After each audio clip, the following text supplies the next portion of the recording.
Hello students, welcome back to my YouTube channel. So इस video के बच्चे असी 4th unit work energy power के MCQs डिस्कस करन जा रहे हैं। सैकेंड टाइप ऑफ बच्चे साडी understanding based questions. So the first question देखो, an electron and a proton are moving under the influence of mutual force. So एक electron और एक प्रोटोन जिहड़ा आ बच्चे मूव कर रहा आ पर्टिकुलर किसी फोर्स के अंदर इन calculating the change in the kinetic energy of the system during motion. So motion मतलब करते करते जी ਉਹਦੀ काइनेटिक एनर्जी चेंज हो जाती है।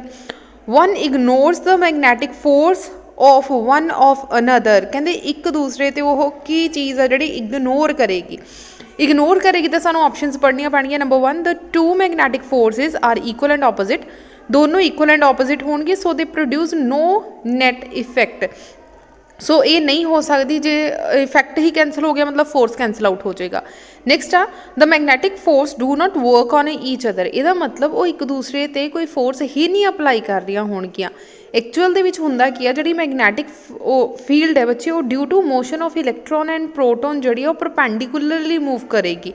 अगर परपेंडिकुलरली मूव करेगी तो मतलब no work is done by the force, कोई भी जिहड़ा आ वर्क कम नहीं करेगा। So B option is the right answer. So similarly बच्चे सैकेंड क्वेश्चन आ जो ये वर्गा ही आ। सो ट्राई योर सैल्फ बच्चे, जोड़े क्वेश्चन आ जिन्ने ज़्यादा तुसी खुद ट्राई करोगे उन्ने ज़्यादा ही तुसी इनू पेपर विच समझ पाओगे। नैक्सट क्वेश्चन नंबर 3 आ बच्चे, ये भी ये वर्गा ही आ। So try yourself. Next चलते हैं नंबर क्वेश्चन नंबर 4 ते। A cyclist comes to the skidding stop in 10 metre, मतलब 10 मीटर डिस्टेंस जी उन्हें डिस्टेंस कवर की जो साइकिल चल रहा सी ड्यूरिंग दिस प्रोसैस। इस पूरे प्रोसैस के दौरान the force on the bicycle due to the road is 200 newton, यदा मतलब फोर्स इन्नी लगी is directly opposes to the motion. The work done by the cycle is, तो वर्क डन कितना होएगा। सो वर्क डन कि इक्वल होएगा force into displacement. हुण बच्चे इहदे विच आंसर 0 क्यों आएगा। उन्होंने कहा the work done by the cycle on the road के उपर की काम होया। सो असी वर्क डन साइकिल का नहीं निकालना, कन्फ्यूज़ नहीं होना, रोड का निकालना है, ठीक है। सो work done force into displacement. Now what is displacement, की सड़क किते जाती है किते नहीं सड़क चली। सो सड़क का कोई भी डिसप्लेसमेंट नहीं हुई, सो वर्क डन इज़ 0, ठीक है, because work done by the road is 0। नीचे ऑप्शन थानू बच्चे दिता भी है, because road does not move at all, so the work done by the cycle on the road must be 0। Next है the body is falling freely under the action of a gravity alone in vacuum. अगर एक vacuum के अंदर कोई body freely नीचे वाल move कर रही है तो किहड़ी चीज़ है जिहड़ी कॉन्सटेंट रहेगी। तो बच्चे टोटल मकैनिकल एनर्जी जिहड़ी आ कॉन्सटेंट रहेगी। टोटल मकैनिकल एनर्जी की हुंदी है kinetic energy plus potential energy. इहदा मतलब नीचे वाल नूं चीज़ जिहड़ी गिर रही है उस टाइम जिहड़ी उहदी काइनेटिक एनर्जी ओह कॉन्सटेंट हो जाएगी। नेक्स्ट आ during inelastic collision between two bodies which of the following quantity always remains conserved, किहड़ी टर्म आ जिहड़ी कंजर्व रहेगी, that is the linear momentum. So total linear momentum जिहड़ा आ ओह कंजर्व रहेगा। नेक्स्ट आ जो क्वेश्चन नंबर 7 ते। हुण क्वेश्चन नंबर 7 आ बच्चे, पंजाब बोर्ड के अकॉर्डिंगली ये क्वेश्चन घट इंपॉर्टेंट आ। Two inclined frictionless tracks, one gradually and others steep meet at A. So A point के उपर मीट कर रहे हैं। From where two stones are allowed to slide down from rest. So rest तो जी slide कर रही है। वन ऑफ ईच ट्रैक है शोन इन फिगर। तो असी ऑप्शनस देखनिया बच्चे किहड़ी option correct uh. Number 1, both the stones reach the bottom at the same time but not and the same speed. बच्चे स्पीड सेम हो सकती है बट टाइम अलग अलग हो सकता, क्योंकि उन्होंने स्लाइड्स जी इनकलाइंड प्लेन आ वो अलग अलग आ। इदा का क्वेश्चन बच्चे असी लास्ट जोड़ा 3rd यूनिट आ वो भी ये चीज़ डिस्कस कर चुके हैं कि अगर इनकलीनेशन जोड़ा अलग अलग आ, स्पीड सेम हो सकती बट टाइम सेम नहीं हो सकता। सो आप डायरैक्ट ऑप्शन लभदे हैं, both the stones at different time अलग अलग हो सकता बट स्पीड उन्होंने दोनों की सेम होएगी। सो बच्चे क्वेश्चन डायग्राम के नाल क्वेश्चन घट आ सकता, वैसे ये आ सकता क्वेश्चन। सो उन्होंने एक्सप्लेन किया होया मैथमैटिकल पोर्शन के नाल, तुसी मैथमैटिकल पोर्शन के नाल भी इनू एक्सप्लेन कर सकते हैं। नैक्सट आ जाओ क्वेश्चन नंबर 8। क्वेश्चन नंबर 8 बच्चे CBSE प्लस पंजाब बोर्ड दोनों लिए मोस्ट इंपॉर्टेंट आ। ਇਹ ਕੁਐਸਚਨ ਜਿਹੜਾ ਤੁਸੀਂ ਪੋਟੈਂਸ਼ੀਅਲ એનર્ਜੀ ਵਾਲਾ ਆਰਟੀਕਲ ਕੀਤਾ ਬੱਚੇ, ਐਕਚੁਅਲੀ ਇਹ ਜਿਹੜਾ ਗ੍ਰਾਫ ਆ ਇਹ CBSE ਦੇ ਵਿੱਚ ਜ਼ਿਆਦਾ ਇੰਪੋਰਟੈਂਟ ਆ। ਸੋ CBSE ਵਾਲੇ ਬੱਚੇ ਨੂੰ ਧਿਆਨ ਨਾਲ ਕਰ ਲੈਣ, ਪੰਜਾਬ ਬੋਰਡ ਵਾਲੇ ਬੱਚੇ ਨੂੰ ਦੇਖ ਲੈਣ। The potential energy function for a particle executing linear simple harmonic motion, SHM मतलब simple harmonic motion is given by Vx is equals to half kx। ਇਹ ਬੱਚੇ ਅਸੀਂ ਕਾਈਨੈਟਿਕ ਜਿਹੜਾ ਸਪਰਿੰਗ ਵਾਲਾ ਆਰਟੀਕਲ ਆ ਉਹਦੇ ਵਿੱਚ ਇਹ ਰਿਜ਼ਲਟ ਆਇਆ ਸੀ। ਉਹਦੇ ਵਿੱਚ k ਕੀ ਸੀ ਤੁਹਾਡਾ ਫੋਰਸ ਕਾਂਸਟੈਂਟ, ਤੇ k ਦੀ ਵੈਲਿਊ ਗਿਵਨ ਆ 0.5 newton metre. The graph of Vx varies. So last ਦੇ ਵਿੱਚ ਬੱਚੇ ਸਾਡਾ ਆਨਸਰ ਆਉਂਦਾ ਜਿਹੜੀ ਤੁਹਾਡੀ ਪੋਟੈਂਸ਼ੀਅਲ ਆ ਉਹ એનર્ਜੀ ਦੇ ਇਕੁਅਲ ਆ ਜਾਂਦਾ, k ਦੇ ਇਕੁਅਲ ਆ ਜਾਂਦਾ, ਔਰ ਜਿਹੜੀ k ਆ ਕਾਈਨੈਟਿਕ એનર્ਜੀ ਆ ਉਹ ਤੁਹਾਡੀ 0 ਹੋ ਜਾਏਗੀ। ਸੋ ਆਪਸ਼ਨ ਜਿਹੜੀ ਤੁਸੀਂ ਡਾਇਰੈਕਟ ਲਗਾ ਸਕਦੇ ਆ B option, V is equals to K ਤੇ E and K equals to 0। ਸੋ ਇਹਨਾਂ ਨੇ ਮੈਥਮੈਟੀਕਲ ਪੋਰਸ਼ਨ ਬੱਚੇ ਪ੍ਰੋਪਰ ਲਿਖਿਆ ਹੋਇਆ ਤੁਸੀਂ ਦੇਖ ਸਕਦੇ ਆ। ਨੈਕਸਟ ਕੁਐਸਚਨ ਤੇ ਆ ਜਾਓ। ਟੂ ਆਇਡੈਂਟੀਕਲ ਬਾਲਸ ਆ Baring in contact with each other. ਅਗਰ ਅਸੀਂ ਉਹਨਾਂ ਨੂੰ ਦੋਨਾਂ ਨੂੰ ਕੰਟੈਕਟ ਦੇ ਵਿੱਚ ਰੱਖ ਦਈਏ and resting on the frictionless table, ਔਰ ਉੱਥੇ ਫ੍ਰਿਕਸ਼ਨਲੈਸ ਟੇਬਲ ਹੈ, are hit head on by another ball bearing of the same mass moving initial velocity v। ਹੁਣ ਦੇਖੋ ਕਹਿੰਦੇ ਅਗਰ ਇਨੀਸ਼ੀਅਲ ਵੈਲੋਸਿਟੀ v ਆ ਔਰ ਦੋਨਾਂ ਨੂੰ ਇੱਕ ਦੂਸਰੇ ਵੱਲ ਹੈਡ ਔਨ ਕੋਲੀਜਨ ਮਤਲਬ ਕਿ ਇੱਕ ਦੂਸਰੇ ਦੇ ਵਿੱਚ ਆ ਕੇ ਟਕਰਾਉਂਦੇ ਆ ਤਾਂ ਕਹਿੰਦੇ ਕੀ ਹੋਏਗਾ। ਫਸਟ ਸੈਕਿੰਡ ਥਰਡ ਜਿਹੜੀ ਆ ਇਸ ਤਰੀਕੇ ਨਾਲ ਉਹਨਾਂ ਨੇ ਤੁਹਾਨੂੰ ਬਾਲਸ ਦਿੱਤੀਆਂ ਹੋਈਆਂ। ਉਸ ਤੋਂ ਬਾਅਦ ਇਹ ਆਪਸ਼ਨ ਦੇ ਵਿੱਚ ਕੀ ਆ ਕਿ ਜਿਹੜੀ ਫਸਟ ਦੀ ਵੈਲੋਸਿਟੀ ਜਿਹੜੀ ਆ 0 ਆ, ਸੈਕਿੰਡ ਔਰ ਥਰਡ ਦੀ ਜਿਹੜੀ ਵੈਲੋਸਿਟੀ ਆ ਉਹ v/2 ਆ। ਸੋ ਸੈਕਿੰਡ ਦੇ ਵਿੱਚ ਉਹਨਾਂ ਨੇ ਕਿਹਾ ਫਸਟ ਤੇ ਸੈਕਿੰਡ ਬਾਲ ਜਿਹੜੀ ਆ 0 ਤੇ ਆ ਤੇ ਥਰਡ ਦੀ ਵੈਲੋਸਿਟੀ v ਆ। ਸੋ ਇਹਨੂੰ ਕੱਲੇ ਕੱਲੇ ਦੀ ਬੱਚੇ ਆਪਾਂ ਨੂੰ ਵੈਲੋਸਿਟੀ ਨਿਕਾਲਣੀ ਪਏਗੀ। ਸੋ ਸਾਨੂੰ ਪਤਾ ਕਿ ਜਿਹੜੀ ਟੋਟਲ ਮਕੈਨੀਕਲ એનર્ਜੀ ਹੁੰਦੀ ਆ total kinetic energy plus potential energy ਦੇ ਇਕੁਅਲ ਹੁੰਦੀ ਆ। ਸੋ ਫਸਟ ਕੇਸ ਦੇ ਅੰਦਰ ਕੀ ਆ, ਅਸੀਂ ਫਸਟ ਕੇਸ ਦੇਖਦੇ ਆ ਹਾਫ mv², ਹਾਫ m। ਹੁਣ m ਤੁਹਾਡੀ ਇੱਥੇ ਕੀ ਆ, ਦੋ ਬਾਲਸ ਆ ਤਾਂ m ਪਲੱਸ m ਕਿੰਨਾ ਹੋ ਜਾਏਗਾ 2m। ਠੀਕ ਹੈ ਜੀ। ਸੋ ਕਾਈਨੈਟਿਕ એનર્ਜੀ ਅਸੀਂ ਫਸਟ ਦੇ ਵਿੱਚ ਫਸਟ ਡਾਇਗਰਾਮ ਦੀ ਨਿਕਾਲਣ ਲੱਗੇ ਆ। ਹਾਫ m ਦੀ ਜਗ੍ਹਾ ਤੇ ਕੀ ਲਿਖਿਆ 2m ਔਰ ਵੈਲੋਸਿਟੀ ਕਿੰਨੀ ਆ v/2। ਸੋ v/2 ਦਾ ਹੋਲ ਸਕੁਅਰ। ਸੋ ਇਹਨੂੰ ਸੋਲਵ ਕੀਤਾ ਸਾਡਾ ਕੀ ਆ ਜਾਏਗਾ 2 ਦੇ ਨਾਲ 2 ਕੈਂਸਲ। ਸੋ ਸਾਡੇ ਕੋਲ ਆ ਗਿਆ 1/4 mv²। ਠੀਕ ਹੈ ਜੀ। ਇਹ ਫਸਟ ਕੇਸ ਦਾ ਆਂਸਰ ਆ ਗਿਆ, ਆਪਣੀ ਕਾਪੀ ਤੇ ਲਿਖ ਲੈਣਾ। ਹੁਣ ਸੈਕਿੰਡ ਤੇ ਅਸੀਂ ਕਾਈਨੈਟਿਕ એનર્ਜੀ ਨਿਕਾਲ ਲੈਂਦੇ ਆ। ਸੈਕਿੰਡ ਦੇ ਵਿੱਚ ਕਾਈਨੈਟਿਕ એનર્ਜੀ ਕਿੰਨੀ ਆ, k2 ਕਿੰਨੀ ਆ ਹਾਫ, ਮਾਸ ਕਿੰਨਾ ਇਹਦਾ 1, ਇੱਕ ਹੀ m, ਵੈਲੋਸਿਟੀ ਕਿੰਨੀ ਆ v। ਸੋ v²। ਸੋ ਸੇਮ ਆ ਗਈ ਹਾਫ mv² ਜਿੰਨੀ ਤੁਹਾਡੀ ਕਾਈਨੈਟਿਕ એનર્ਜੀ ਹੁੰਦੀ, ਮਤਲਬ ਇਹ ਪੋਸੀਬਲ ਹੈ। ਹੁਣ ਥਰਡ ਕੇਸ ਦੇ ਵਿੱਚ ਕਰ ਲੈਂਦੇ ਆ। ਥਰਡ ਕੇਸ ਦੇ ਵਿੱਚ ਹੁਣ ਬੱਚੇ ਤਿੰਨ ਵੈਲੋਸਿਟੀਜ਼ ਆ, ਤਿੰਨ ਮਾਸ ਆ। ਕਿੰਨਾ ਆਏਗਾ ਹਾਫ, k3 ਕਿੰਨਾ ਆਏਗਾ ਹਾਫ, ਮਾਸ ਹੁਣ ਕਿੰਨੇ ਆ 1 2 3, ਤਿੰਨ ਬਾਲਸ ਆ ਇਹਦਾ ਮਤਲਬ 3m ਆ, ਮਲਟੀਪਲਾਈ ਵੈਲੋਸਿਟੀ ਸਕੁਅਰ। ਕਿੰਨੀ ਵੈਲੋਸਿਟੀ ਆ v/3 ਦਾ ਸਕੁਅਰ। ਸੋ ਕਿੰਨਾ ਆ ਜਾਏਗਾ 3m/2 v² ਡਿਵਾਈਡਡ ਬਾਈ 3 3 ਜਾਂ 9। ਸੋ ਕੱਟ ਕੇ ਕਿੰਨਾ ਆ ਗਿਆ m v² ਡਿਵਾਈਡਡ ਬਾਈ 6। ਸੋ ਬੱਚੇ ਇਹ ਸੇਮ ਮੈਚ ਨਹੀਂ ਕਰ ਰਿਹਾ, ਸੋ ਇਹ ਵੈਲੋਸਿਟੀ ਨਹੀਂ ਹੋ ਸਕਦੀ। ਥਰਡ ਲਾਸਟ ਵਨ ਵੀ ਜਿਹੜਾ ਖੁਦ ਸੋਲਵ ਕਰਕੇ ਦੇਖਣਾ, ਇਹਦਾ ਵੀ ਆਂਸਰ ਨਹੀਂ ਆਏਗਾ। ਸੋ b ਜਿਹੜਾ ਇਹ ਕਾਈਨੈਟਿਕ એનર્ਜੀ ਦੇ ਇਕੁਅਲ ਆਂਸਰ ਆ ਰਿਹਾ। Total kinetic energy before and after collision must be equal. So ਸਾਡਾ ਸੈਕਿੰਡ ਕੇਸ ਬਿਲਕੁਲ ਕਰੈਕਟ ਆ ਰਿਹਾ। So b option is the right answer. So b option ਲਿਖ ਦੇਣੀ। ਠੀਕ ਹੈ ਜੀ। ਸੋ ਬੱਚੇ ਫਰਦਰ ਸੋਲਵ ਵੀ ਕੀਤਾ ਹੋਇਆ, ਤੁਸੀਂ ਖੁਦ ਵੀ ਦੇਖ ਸਕਦੇ ਆ। ਬੱਚੇ ਕੁਐਸਚਨ ਨੰਬਰ 10 ਦੇਖੋ। A body of mass 0.5 kg travels in a straight line with velocity. ਸਾਨੂੰ ਵੈਲੋਸਿਟੀ ਗਿਵਨ ਹੈ, ਐਕਸਲਰੇਸ਼ਨ ਗਿਵਨ ਹੈ, ਅਸੀਂ ਵਰਕ ਡਨ ਜਿਹੜਾ ਪਤਾ ਕਰਨਾ ਆ। x is equals to 0 to x is equals to 2 ਉਹਨਾਂ ਨੇ ਸਾਨੂੰ ਗਿਵਨ ਹੈ। ਸੋ ਅਸੀਂ ਕੀ ਕਰਾਂਗੇ, ਸਭ ਤੋਂ ਪਹਿਲਾਂ ਤਾਂ ਸਾਨੂੰ ਬੱਚੇ initial velocity and final velocity ਪਤਾ ਹੋਣੀ ਚਾਹੀਦੀ ਆ। ਸੋ ਇਨੀਸ਼ੀਅਲ ਵੈਲੋਸਿਟੀ ਕਿੰਨੀ ਹੈ, x is equals to 0। x is equals to 0 ਮਤਲਬ 5 ਇੰਟੂ, ਹੁਣ ਜਿੱਥੇ ਜਿੱਥੇ ਬੱਚੇ ਤੁਹਾਡੀ ਆ ਟਰਮ ਇੱਥੇ ਅਸੀਂ ਵੈਲੋਸਿਟੀ ਪਤਾ ਕਰਨੀ ਹੈ। a ਦੀ ਜਗ੍ਹਾ ਤੇ ਕੀ ਲਿਖਾਂਗੇ 5 ਔਰ x ਦੀ ਜਗ੍ਹਾ ਤੇ ਕੀ ਪੁੱਟ ਕਰਾਂਗੇ 0। ਸੋ 5 zeros ਆ 0। ਸੋ ਇਨੀਸ਼ੀਅਲ ਵੈਲੋਸਿਟੀ ਕਿੰਨੀ ਆ ਗਈ ਤੁਹਾਡੀ 0। ਸਿਮਿਲਰਲੀ ਆਪਾਂ ਫਾਈਨਲ ਸੋਲਵ ਕਰਕੇ ਦੇਖ ਲੈਂਦੇ ਆ। f ਫਾਈਨਲ ਜਦੋਂ x ਦੀ ਵੈਲਿਊ ਕਿੰਨੀ ਹੋਏਗੀ 2 ਮੀਟਰ, x ਦੀ ਵੈਲਿਊ ਕਿੰਨੀ ਹੋਏਗੀ 2। ਸੋ ਇਹਦੇ ਵਿੱਚ ਹੀ ਵੈਲਿਊ ਪੁੱਟ ਕਰਨੀ ਆ। ਐਕਸਲਰੇਸ਼ਨ ਕਿੰਨੀ ਆ 5 ਔਰ x ਦੀ ਵੈਲਿਊ ਤੁਹਾਡੀ ਕਿੰਨੀ ਆਏਗੀ 2 ਦੀ ਪਾਵਰ 3/2। ਹੁਣ ਬੱਚੇ ਇਹਨੂੰ ਸੋਲਵ ਕਰਨ ਦਾ ਤਰੀਕਾ ਕੀ ਆ, ਅੰਡਰ 1/2 ਦਾ ਮਤਲਬ ਕੀ ਹੁੰਦਾ √2। ਸੋ 2 ਦੀ ਪਾਵਰ 3 ਅਸੀਂ ਲਿਖ ਸਕਦੇ ਹਾਂ। ਸੋ ਦੇਖੋ ਇਹਨੂੰ ਇੱਦਾਂ ਲਿਖ ਸਕਦੇ ਹਾਂ 2 × 2 × 2। ਆਹ ਵਾਲਾ 2 ਪੇਅਰ ਚੋਂ ਬਾਹਰ ਨਿਕਲ ਗਿਆ ਤਾਂ ਆ ਗਿਆ 5 2s तो √2 आ बच गया। सो कितना आ गया 10 √2। ਇਹਦਾ मतलब फाइनल साडे को कितना बच गया 10 √2। ਹੁਣ ਉਹਨਾਂ ਨੇ ਸਾਨੂੰ वर्क डन क्या आया, वर्क डन किस तरीके ਨਾਲ फाइंड आउट करांगे। वर्क डन ਹੁੰਦਾ ਆ final MV final minus MV initial, ठीक है। फाइनल जो इनिशियल माइनस कर दिता।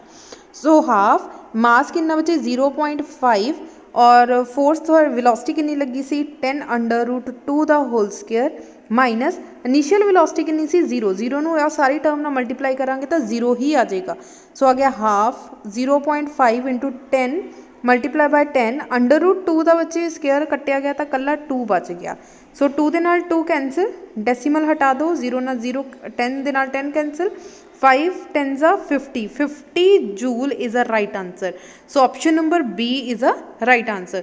पर बच्चे इस बुक ने होर तरीके नाल सोल्यूशन दिता है, मैं थानू होर तरीके नाल करवाया। इन्होंने इंटीग्रेशन ना किया होया, सो मैं थानू वर्क डन वाले मैथड ना करवाता। सो जिस मर्जी मैथड ना कर लो, मैथड थोड़ा अपना आ। सिमिलरली बच्चे क्वेश्चन नंबर 11 जोड़ा आ वो खुद करना, 12 क्वेश्चन नंबर खुद करना। क्वेश्चन नंबर 13 भी बच्चे ग्राफ है, ये भी तुसी खुद ट्राई करके देखना। क्वेश्चन नंबर 14 ईजी आ, कुछ भी नहीं है। उहदे विच उन्होंने क्या आ कि काइनेटिक एनर्जी कितनी होएगी। काइनेटिक एनर्जी के लिए सानू काइनेटिक एनर्जी का फॉर्मूला की हुंदा हाफ MV²। चलो आप करते हैं। अ मास ऑफ 5 kg, मास बच्चे 5 kg गिवन आ, is moving along a circular path of radius 1 metre. Radius थानू 1 मीटर गिवन है। If a mass moving with 300 revolution per minute नू पहला सेकंड्स दे विच कन्वर्ट करांगे। सो असीं इहनूं 60 नाल डिवाइड किया, 0 नाल 0 कैंसिल, तो 5 रेवोल्यूशन पर सैकेंड जोड़ा थोड़ा आंसर आ जाएगा। सो ओमेगा का आंसर कितना आया 2 पाई म्यू। सो 2 पाई SH, म्यू की वैल्यू कितनी है 5। सो साढ़े को आ गया 10 पाई। हुण बच्चे 10 पाई आ गया तो वेलोसिटी किहदी इक्वल होएगी, velocity is equals to omega R. Omega किहदी इक्वल आ 10 पाई, आर की वैल्यू 1। सो अगेन 10 पाई जोड़ा मीटर पर सैकेंड थोड़ी वेलोसिटी आ गई, पर असी तो काइनेटिक एनर्जी फाइंड आउट करनी आ। सो काइनेटिक एनर्जी किहदी इक्वल आ हाफ MV²। सो हाफ की जगह तो हाफ, मास की जगह तो 5 और वेलोसिटी कितनी है 10 पाई। सो कट के आ गया बच्चे साढ़े को 25 पाई, ठीक है जी। सो 5 5 25 पाई। सो 25 पाई है बच्चे, इतने 25 आएगा, ठीक है। इतने 250 पाई स्क्वायर लिखा होया। सो सॉरी V² आ बच्चे, V² आ। सो 10 पाई, पाई पाई पाई स्क्वायर, 5 2s आ। सो इत्थे बच्चे 250 ही आएगा, 250 pi square. Done. Question number 15 बच्चे ग्राफ है। सो तुसी ग्राफ एक्सप्लेनेशन गिवन है, इंपॉर्टेंट आ, खुद ट्राई करना। क्वेश्चन नंबर 16 बच्चे सिर्फ kinetic and potential energy find out करनी है, ये भी बहुत सिंपल आ, तुसी कर सकते हैं। 17th क्वेश्चन बच्चे ग्राफ है, ये भी जरा तुसी खुद ट्राई कर सकते हैं। उन्होंने एक्सप्लेनेशन सारी विच गिवन आ, तो तुसी कर सकते हैं। क्वेश्चन नंबर 18 ते आ जाओ। नेक्स्ट क्वेश्चन देखो, a cricket ball of mass 150 gram moving with velocity speed of 126 kilometre per hour hits at a medium of the bat held familiarly at its position by the batsman. The ball moves straight back to the bowler. So बच्चे ਜਿਹੜੀ ਜਿਹੜੀ term ਤੁਹਾਨੂੰ given आ वो लिखते जाना। Like mass given आ, ਤੁਹਾਨੂੰ velocity given है। then उन्होंने क्या आ कि जो उन्होंने कोलाइड किया एक बैट के नाल एक बॉल कोलाइड की, तो उन्होंने जो टाइम लग्या that is 0.001 second. The force that the batsman had to apply the held at the bat familiarly at its place would be। सो असी बच्चे फोर्स पता करनी है, कितनी फोर्स लगी। सो फोर्स कितना पता करांगे, फोर्स पता करांगे असी initial velocity minus final velocity. So क्योंकि फाइनल बैट ना टकरा के वापस आ गई, सो बॉल का असी लिख दिता माइनस, क्योंकि ऑपोजिट डायरैक्शन दे विच आई, अपोज कर रही है तो माइनस साइन पा दिता। माइनस माइनस की हो जाएगा plus, so plus 2mv divided by T. So mass भी पता, वेलोसिटी भी पता, टाइम भी पता, पुट करूँगे तो थोड़ा आंसर जोड़ा आ जाएगा। नैक्सट भी बच्चे the area of acceleration displacement curve of the body कितनी होएगी। एक्सेलरेशन डिसप्लेसमेंट जी